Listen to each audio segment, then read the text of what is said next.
ശിവൻകുട്ടിയുടെ രണ്ടാമത്തെ ചോദ്യമാണ് ഈ വിളക്ക് കൊളുത്തുന്നത്, അതെന്താണ് ആ പരിപാടി, അത് ഭരണഘടനയിൽ പറഞ്ഞിട്ടുണ്ടോ എന്നുള്ളത്.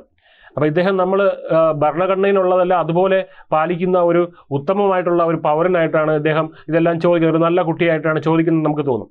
അപ്പോൾ വിളക്ക് കത്തിക്കുന്നത് തീർച്ചയായിട്ടും ഭാരതാംബയെ പറ്റിയും എങ്ങും ഭരണഘടനയിൽ പരാമർശമില്ല, വിളക്ക് കത്തിക്കുന്നതിനെ പറ്റിയും പരാമർശമില്ല. പക്ഷേ വിളക്ക് കത്തിക്കുന്ന ചടങ്ങുകളിൽ ശിവൻകുട്ടി ഉൾപ്പെടെയുള്ള CPM നേതാക്കൾ പങ്കെടുത്തിട്ടില്ലേ?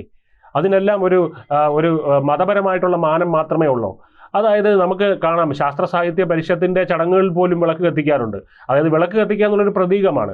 നമ്മളൊരു ഇവിടുത്തെ അല്ലെങ്കിൽ ക്യാൻഡിൽ എന്ന് പറയുന്നത് മെഴുകുതിരി എന്ന് പറയുന്ന ഒരു പാശ്ചാത്യ ലോകത്തിൻ്റെ പ്രതീകമായി വരുന്നത് പോലെ ഇവിടെ ഒരു ദീപം അല്ലെങ്കിൽ വിളക്ക് എന്നൊക്കെ പറയുന്നത് ഇന്ത്യ എന്ന രാജ്യത്തിൻ്റെ ഒരു സാംസ്കാരികമായ ഒരു പ്രതീകമാണ്, വെളിച്ചത്തിന് നമ്മൾ കൊടുത്തിരിക്കുന്ന പ്രതീകമാണ്. അതുകൊണ്ട് കേരളം പ്രത്യേകിച്ച് കേരളത്തിന് തനതായ ഒരു വിളക്കും അത് നമ്മുടെ സാംസ്കാരികമായിട്ടുള്ള ഇതാണ്. അതുകൊണ്ടാണ് ഇവിടുത്തെ ചടങ്ങുകളിൽ അത് ഉപയോഗിക്കുന്നത്. അതിപ്പോൾ വിളക്ക് കത്തിക്കുന്ന ചടങ്ങുകളിൽ മറ്റും CPM നേതാക്കൾ പങ്കെടുക്കാറുണ്ട്.